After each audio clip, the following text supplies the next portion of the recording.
Durante todo junio, la Cámara de Representantes de Estados Unidos ha realizado una serie de audiencias con un solo propósito: reconstruir todo un rompecabezas de cómo el entonces presidente Donald Trump tejió una red de mentiras y de presiones para intentar revocar las elecciones presidenciales de 2020.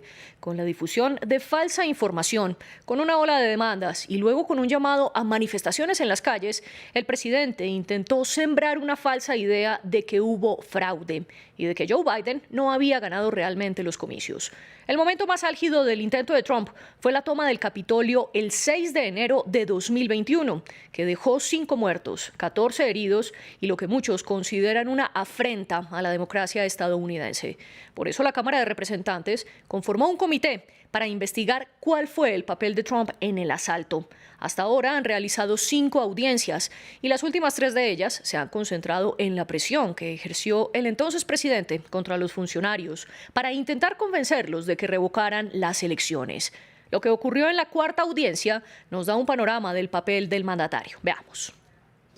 Para la 4ª ronda de audiencias públicas del comité del 6 de enero, la atención se puso sobre los funcionarios estatales, a quienes Donald Trump y sus aliados presionaron repetidamente para que descertificaran la victoria de Joe Biden, basándose en las teorías conspirativas de fraude electoral que el bando republicano de Trump sabía que eran falsas. Trump fue informado por sus propios asesores de que no tenía ninguna base para sus afirmaciones de elecciones robadas y siguió presionando a los funcionarios estatales para que cambiaran los resultados. En el punto de mira, Arizona, donde el presidente de la Cámara de Representantes del Estado, Rusty Bowers, recibió una llamada de Trump y su exabogado, Rudy Giuliani, afirmando falsamente que miles de migrantes ilegales y personas muertas habían votado por Joe Biden. Más tarde, el abogado de Trump, John Eastman, instó a Bowers a descertificar a los electores de su estado. Y volví a decir que hice un juramento. Para mí hacer eso, hacer lo que ustedes hacen, sería contrario a mi juramento. También testificaron funcionarios del estado de Georgia, incluido el secretario de Estado, a quien Trump pidió que encontrara los 11.780 votos necesarios para superar el total de Biden. Muchos de los que subieron al estado relataron una campaña de acoso y amenazas tras ser blanco de Trump por su negativa a anular la elección, incluyendo a una trabajadora electoral de Georgia y a su madre. Un montón de amenazas deseando la muerte para mí, diciéndome que, ya sabes, estaré en la cárcel con mi madre y diciendo cosas como: alégrate de que sea 2020 y no 1920. Trump incluso trató de convencer a los funcionarios estatales de que aprobaran listas de falsos electores, un intento desesperado de aferrarse al cargo, haciendo temblar los cimientos de la democracia estadounidense al amenazar el traspaso pacífico del poder. El comité plantea al menos 2 audiencias públicas más, ya que el Departamento de Justicia de Estados Unidos debe decidir ahora si presenta o no cargos penales contra el expresidente. Para analizar este tema, saludamos a Heidi Jane Smith, profesora e investigadora del Departamento de Economía en la Universidad Iberoamericana. Ella está en Ciudad de México. También nos acompaña desde Miami Rafael Peñalver, abogado constitucionalista de Estados Unidos. Les recuerdo antes que ustedes también hacen parte de esta conversación. Dejen sus preguntas y comentarios en nuestras redes sociales. Estamos en Twitter, Instagram y Facebook, en donde nos encuentran como France24-ES. O en mi cuenta personal, María Claguirre. En YouTube pueden seguir nuestra señal en vivo y también los invito para que escuchen el podcast de nuestro programa. Estamos en Apple Podcast, Spotify, Deezer y TuneIn. Participen con el numeral El Debate F24. Y ahora sí comenzamos nuestra discusión sobre lo que ha hecho el Comité de la Cámara de Representantes en Estados Unidos. Quiero comenzar entonces con Heidi y dándole, por supuesto, la bienvenida a nuestro programa. Empecemos hablando políticamente qué puede lograr el Comité de la Cámara de Representantes y cómo se diferencia su labor de la investigación que está en el Departamento de Justicia y del comité que ya hubo en el Senado en 2021. Pues, muchas gracias y muchas gracias por la invitación. Yo creo que tu punto es muy importante a preguntar cuál sería la ventaja de esas actividades. Sabemos que la mayoría de los Estados Unidos están viendo a estos juzgados. Son 26% de la población en una encuesta recién hecha que siguen seguimientos muy cercanos a la audiencia. y 32% más. Entonces tenemos más que 50% de la población norteamericana que quiere saber cómo va el seguimiento del juzgado de ese tema tan importante que es un autogolpe por parte de un expresidente de Estados Unidos. Esos juicios políticos que estamos revisando son una amenaza de la democracia norteamericana.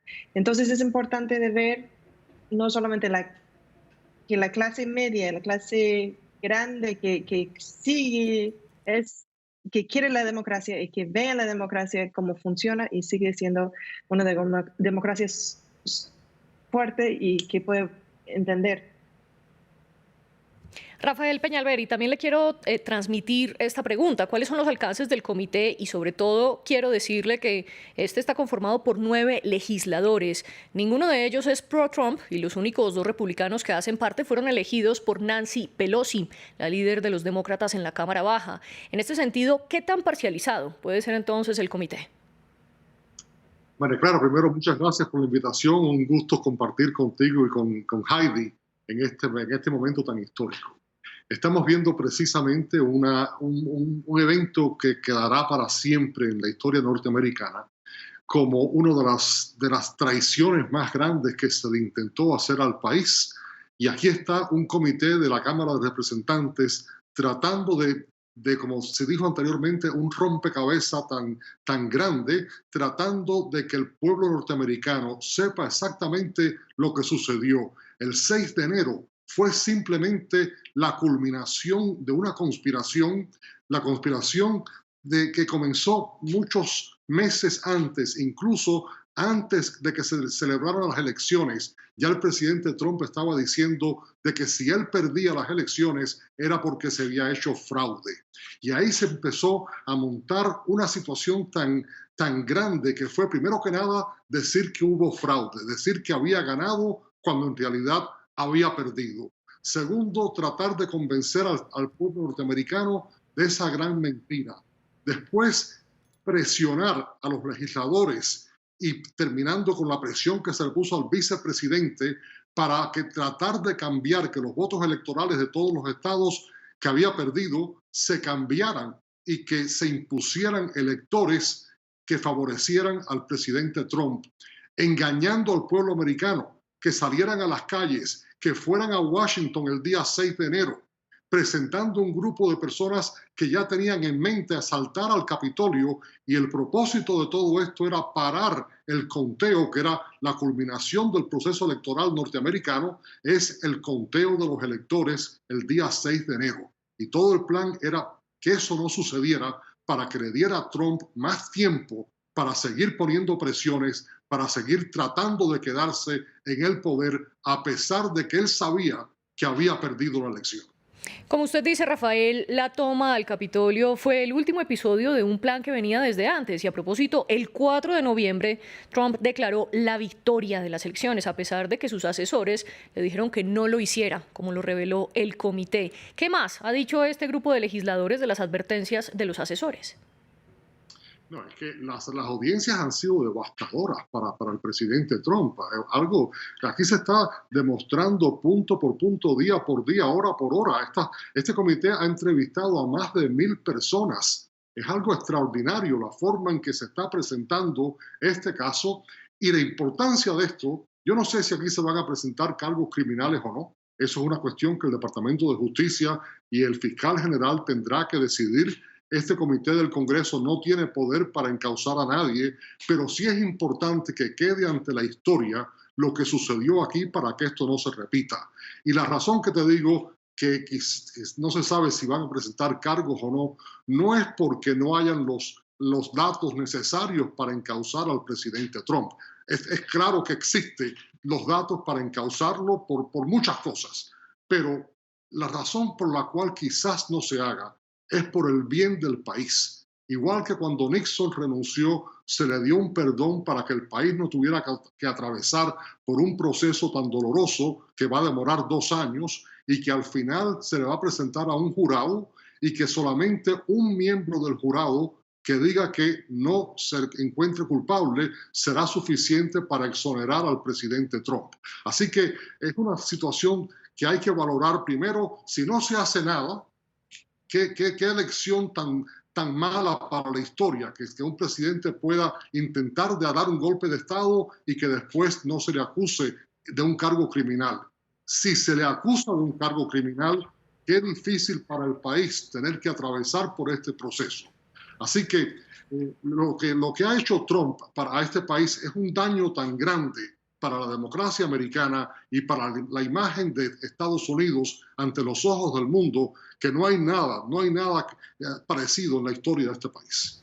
Heidi, ¿y usted coincide con esta postura de Rafael de que las audiencias han sido devastadoras, incluso a pesar de que pueda que no haya consecuencias penales contra Trump? Eso es un poco más complicado. Yo creo que más allá de la audiencia, más allá de las entrevistas que haya, hay que pensar y si condenamos o no condenamos a Donald Trump. También tiene que ver con una necesidad fuerte de reformas electorales que necesitamos dentro de los Estados Unidos, como la forma que trabajan los trabajadores de las elecciones, las reglas de las elecciones y cómo manejamos toda la parte que son normas en realidad y no son leyes.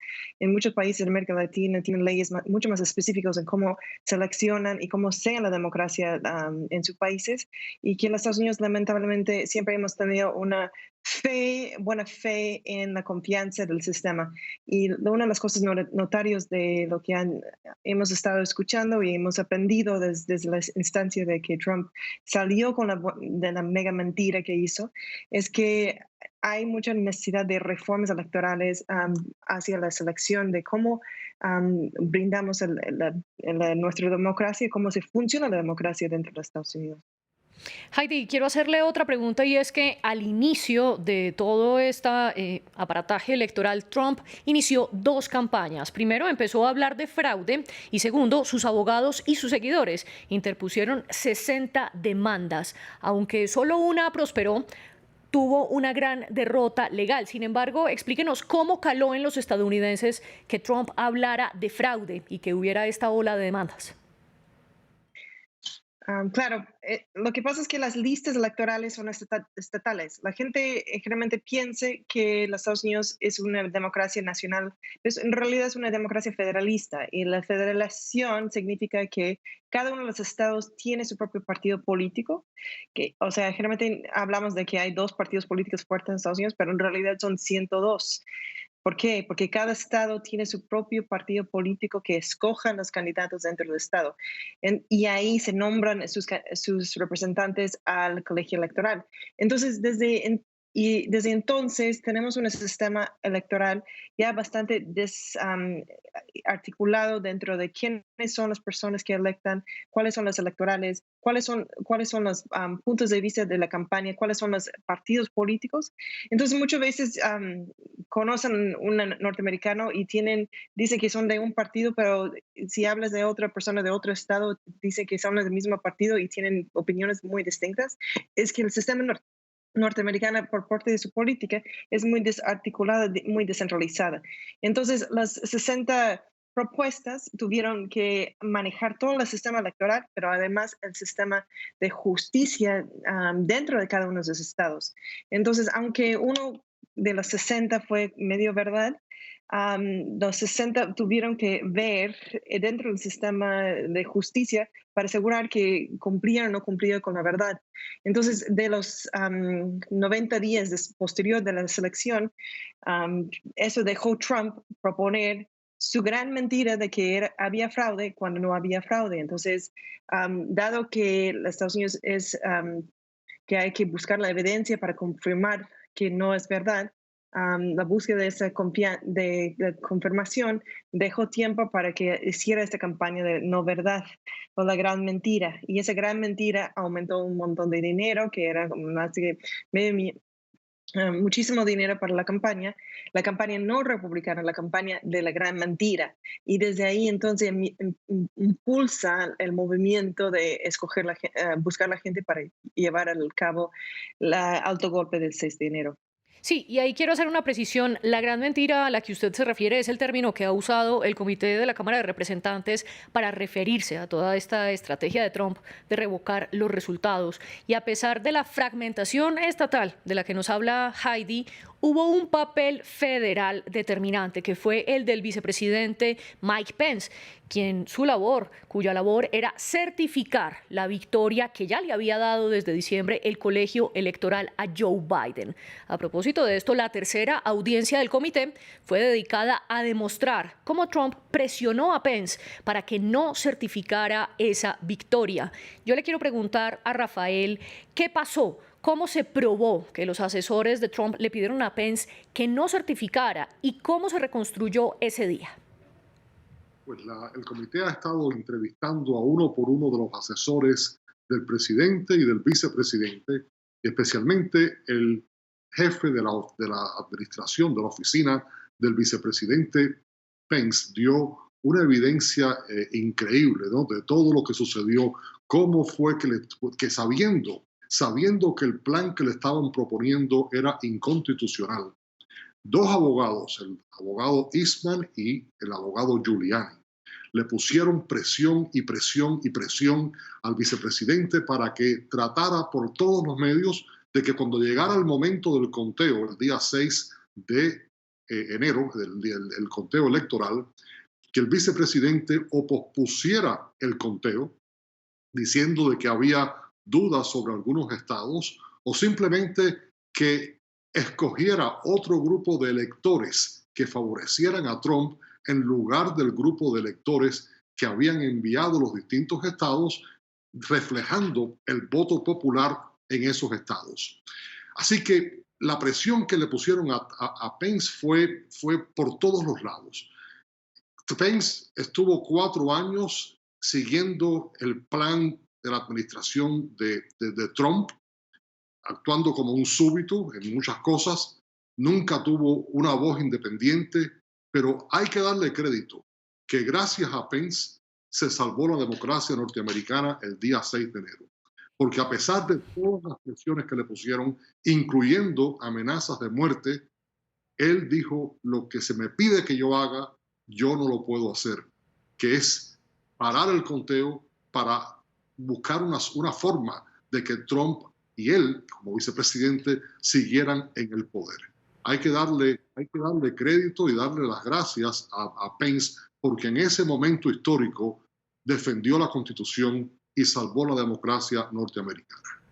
Y justo como usted dice, en las audiencias se reveló que el presidente Trump tuvo una llamada telefónica con Pence ese 6 de enero en la mañana y lo llamó cobarde. Luego, la turba intentó ahorcar o dijo que quería ahorcar al vicepresidente. Y tal como lo dice Rafael, el comité retrató a Pence como un héroe de la democracia, que arriesgó incluso su propia vida para seguir los lineamientos y no ceder a la presión de Trump. Heidi, cuéntenos, ¿cuál es la intención de los demócratas al resaltar a algunos republicanos y diferenciarlos abiertamente de Trump? Pues claro, sí, hay algunos republicanos que están más alineados a la línea de Trump, diciendo que tenía verdad la gran mentira y que hay que seguir una nueva visión de que los votos no eran calificadas y que no contaba todo el esfuerzo de salvar la República. Y algunos pusieron el partido encima de la República. Eso nos escuchamos un poco ayer por parte de Rusty Brewers, que fue el secretario en Arizona, el secretario de Estado de Arizona, donde también había presiones para firmar el voto de una forma u otra. Y el señor dijo que en su testimonio que su juramento hacía más a la Constitución y a Dios que un partido político. Entonces, eso también se refleja la búsqueda de dividir el Partido Republicano en los seguidores de Trump y no seguidores de Trump. Entonces, las últimas noticias que hemos tenido en términos de las preliminares de los votos para seleccionar los candidatos para ahora en los midterm elections, elecciones de medios de noviembre, pero también para quién sería el candidato en 2024. Entonces estamos viendo alineamientos y no alineamientos de las personas que creen o no creen en la gran mentira. Y obviamente los que creen en la gran mentira son los seguidores de Trump. Y lo que hemos visto en los votos es que no siempre ganan en las elecciones, rara vez ganan los que son seguidores de Trump. Entonces hay una quiebra dentro del Partido Republicano en términos de los que son con la gran mentira y los que no son.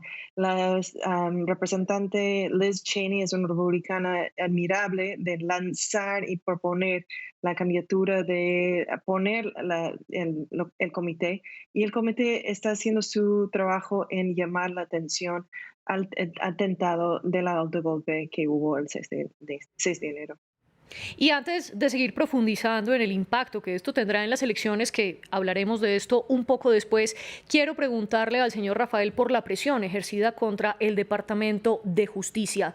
William Barr, que era el entonces fiscal general, anunció su renuncia el 14 de diciembre, justo el mismo día en el que los colegios electorales oficializaron la victoria de Joe Biden. Además, el comité de la Cámara de Representantes ha señalado otra estrategia de Trump, y que fue presionar al fiscal interino Jeffrey Rosen e incluso intentándolo reemplazarlo.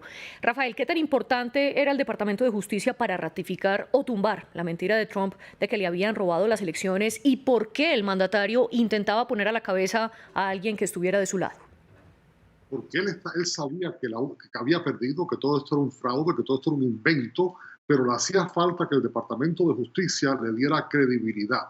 Y lo intentó hacer pidiéndole al fiscal general que enviara una carta a 4 o 5 estados donde Trump alegaba que se había hecho fraude, y con esa carta diciendo de que el Departamento de Justicia estaba investigando posibles fraudes en esos estados, cosa que era mentira, porque el Departamento de Justicia había hecho una investigación y había encontrado que no había fraude. Eso se lo había comunicado personalmente el fiscal general Barr a Trump el día 30 de diciembre, y a pesar de eso Trump seguía insistiendo de que se dijera que él había ganado y que el Departamento de Justicia le diera credibilidad a esas declaraciones. Cuando el fiscal general dijo que él no se prestaría a eso y renunció, Barr renuncia el día 15 de diciembre porque no se quería prestar a eso. Nombran al nuevo fiscal general. Trump le pide al nuevo fiscal general que le mande la carta a los estados. Cuando él también se niega a firmar esa carta, Trump lo amenaza con destituirlo. Y ahí es cuando todos los asistentes del departamento, todos los asistentes al fiscal general dicen: si usted hace eso, nosotros todos renunciamos. Sería como lo que hizo en la época de Nixon, la famosa masacre del sábado por la noche. Ahí fue donde Trump se para, le coge miedo a hacer eso, pero sigue adelante con el plan de poner la presión al vicepresidente Pence, de traer a miles y miles de personas de todas partes del país a esa gran demostración del día 6 de enero y tratar de impedir que se hiciera el conteo electoral. Esto ha sido un golpe de Estado, de verdad, que lo que ha demostrado, como decía Heidi anteriormente, qué frágil es la democracia norteamericana. Aquí estamos basados, un país tan grande, tan poderoso, y sin embargo la base que es la democracia está basada principalmente en la buena fe del pueblo, en la buena fe de sus oficiales, porque las leyes en sí son mínimas, son tradiciones que se siguen, y Trump las acabó con todas. Él no tenía el más mínimo aprecio por lo que la democracia norteamericana había logrado en casi 250 años de desarrollo. Vio lo frágil que era, pensó que esto era una república bananera, como se dice despectivamente en este país, y pensó que podía permanecer en el poder simplemente con un juego de fichas a muy alto nivel, y por poco lo logra. Por eso, como bien dice Heidi, hay que buscar reformas en las leyes de las elecciones norteamericanas para que esto jamás vuelva a suceder. Y para hacer un recuento de lo que hemos hablado, ya hemos visto entonces cómo Donald Trump intentó revocar los resultados electorales. Primero declarando una victoria que no tenía, luego promocionando que se parara el robo electoral que no existía, implementando una serie de demandas que fracasaron y luego presionando al Departamento de Justicia y al vicepresidente Mike Pence para que tumbaran esas elecciones en las que Biden había ganado. Y es así como llegamos al 6 de enero de 2021, el día del ataque al Capitolio. Una de las pruebas más conocidas contra Trump es un tuit que él mismo publicó, en el que llamó a las manifestaciones en frente del legislativo, el mismo día que Pence iba a certificar la victoria de Biden. Trump le pidió a quienes protestaban que fueran salvajes. Esto de manera literal. Heidi, ¿qué tanto influyó Trump en los manifestantes para que se tomaran el Capitolio violentamente? ¿Y usted está de acuerdo con lo que dice Rafael de que esto fue un golpe de Estado y de que Trump creía en una república paralela? Sí, en ciencias políticas utilizamos la palabra autogolpe, como era encargado ya como presidente, nombrado como presidente y llama a sus propios partidos políticos, propio grupo de gente, yendo al Capitolio ya es un autogolpe, porque él mismo está tratando de copiar el propio Estado para su encargo. Entonces, obviamente, son muchas leyes que se rompieron y o tradiciones o formas de ver, pero cualquier forma es, hasta la propia hija, tenemos testimonio del segundo día de los testimonios ahí en el Congreso, que dice que yo no quise que siguiera mi papá. Había unas 4 o 5 horas durante el primer día del 6 de enero que se fue a la Casa Blanca y no escuchamos nada de él.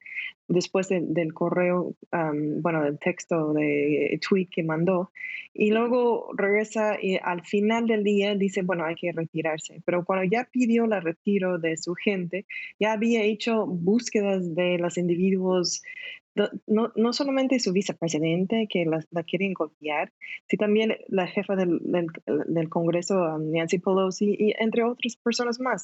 Esas no son cuestiones democráticas, eso no son una forma de tratar las instituciones democráticas, eso es una forma de buscar su propio poder y vengar del sistema.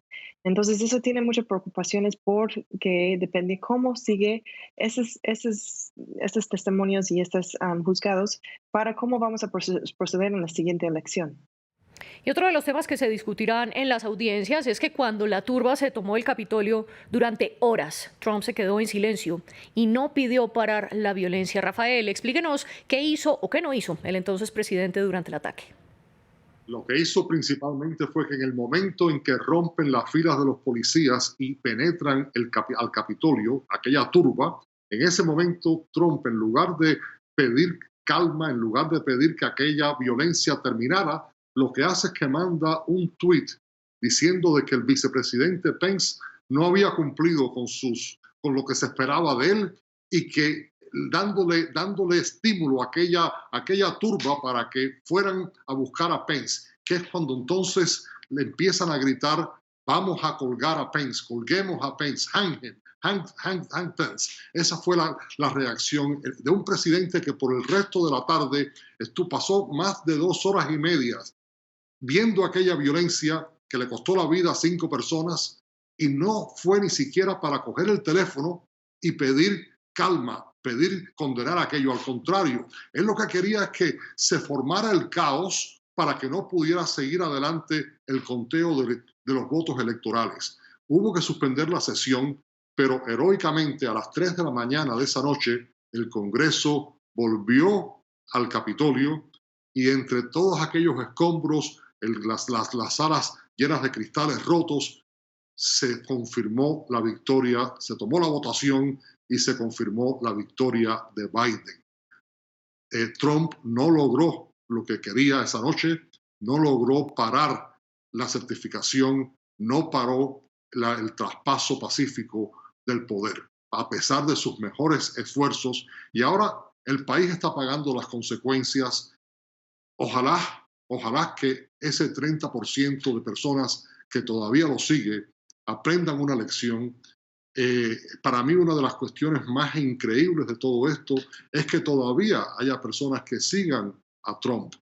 La mejor frase de todas estas audiencias yo creo que la tuvo la el representante Liz Cheney el primer día y dijo, Trump pasará, pero la deshonra de aquellas personas que lo siguen apoyando permanecerá para siempre. Y eso es la realidad del país. Rafael, quiero preguntarle por un tema que Heidi ya tocó anteriormente y es el impacto que tendrán estas audiencias en las elecciones de medio término en noviembre, donde a pesar de que Donald Trump no se presenta como uno de los candidatos, los demócratas se juegan la escasa mayoría o la estrecha mayoría que tienen en el Congreso. ¿Cómo podría impactar esto en esas elecciones de medio término y también en las presidenciales de 2024? Yo creo que todo esto todavía queda mucha evidencia por presentar, pero está teniendo un impacto enorme. Si tú ves las encuestas, el apoyo hacia Trump se ha ido reduciendo en forma muy significante en las últimas semanas, cuando más y más se sabe de lo ocurrido. Pero más importante para las elecciones de noviembre va a ser los temas económicos, la inflación, el alza en el precio de la gasolina, la violencia. Son todos temas. Estamos pasando por un momento difícil en el país. Los demócratas tienen la tradición, ¿no?, de que el partido que está en el poder tradicionalmente pierde escaños en las elecciones de medio término. Así que en toda probabilidad los republicanos ganarán escaños, aunque no se sabe cuánto, en qué cantidad, debido a la situación tan difícil porque atraviesa el país, la guerra de Ucrania. Todas estas situaciones van montando para lo que debe ser una victoria republicana. Sin embargo, yo creo que después de estas audiencias vamos a empezar a ver a muchos de los oficiales públicos que hasta ahora habían estado apoyando a Trump, ver cómo se salen de ese tren, cómo se saltan de ese barco que se está hundiendo. Y no me sorprendería que de aquí a noviembre sucedieran cosas, inclusive el posible encauzamiento, aunque yo creo que si hay encauzamiento vendrá después de noviembre a nivel federal. Es posible que venga un encauzamiento a nivel estatal en el estado de Georgia y que eso ocurra antes. Ya en el estado de Georgia está trabajando un gran jurado al que se le está presentando evidencia que puede ser que encaucen a Trump por el intento que hizo de presionar a los oficiales del estado de Georgia a encontrar los 11.780 votos que le hacían falta para ganar el estado de Georgia. Algo que es totalmente inmoral, ilegal, que un presidente coge el teléfono y se pase 1 hora y 10 minutos presionando a un oficial de ese estado para que haga una ilegalidad, una cosa tan mala como el cambiar los resultados de una elección. Tras la quinta audiencia, los legisladores republicanos pidieron un indulto preventivo para Trump por el asalto al Capitolio. Explíquenos qué es esta figura y cuáles serían las consecuencias. Mira, el indulto preventivo es una señal de que tú estás preocupado de que has hecho algo ilegal y estás pidiendo entonces que se te dé un perdón, un indulto preventivo para que no puedan presentar cargos en contra tuya. Eso lo han hecho algunos legisladores. Aparentemente lo hizo el propio abogado de Trump, el que inventó todo este escenario de que Pence podía cambiar el resultado. El doctor Eastman, antes de que Trump terminara la presidencia, le pidió que le diera un perdón preventivo, un indulto preventivo. Y también hay algunos legisladores que se lo pidieron igual.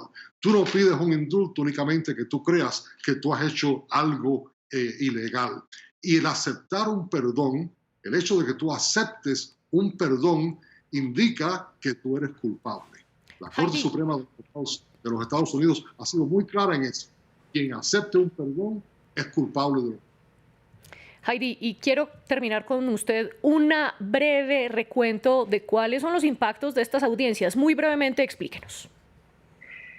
Claro, siempre hablamos de las midterm elections, elecciones medio año entre las presidencias, que sería ahora en 2022, noviembre, y hablamos de la Cámara Baja y la Cámara del Congreso y el Senado. Y el Senado es donde siempre ha sido muy dividido. Lo que pasa es que muchos de los asientos no son por población, son por por estados que definen el voto.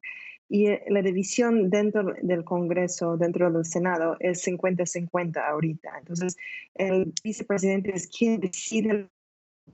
Y fue lo mismo con Trump y Pence, que Pence también tomó la posición de decidir el voto último para el empate. Y ahora en 2022 tenemos 14 asientos que son abiertas para la selección para los demócratas y 21 asientos para los republicanos. Muchas veces la tendencia no es democrática ni de los republicanos, pero la tendencia es que hay un contrapeso del poder dentro de los Estados Unidos. Entonces, cuando es la presidencia de un partido, en las elecciones de medio corto, se selecciona el otro partido. Yo creo que este año estamos en una situación donde puede ser que no seguimos la tradición. Sí. Puede ser que hay suficiente enojo, que hay suficiente que no va a seguir. El 2024 es un año crucial porque son 22 asientos para los demócratas y 10 para los republicanos. Entonces, sigue también en juego muchos asientos hacia qué política se va a ir al partido. Heidi, y cómo se va a ir. La voy a interrumpir, ya veremos qué pasa en el 2024. Heidi Jane Smith, gracias por estar con nosotros. Encantada, muchas gracias. Rafael Peñalver, muchas gracias por estar aquí en France 24. Muchas gracias, siempre es un gusto estar con usted. Y así llegamos al final del debate, pero sigan ustedes aquí con más información internacional.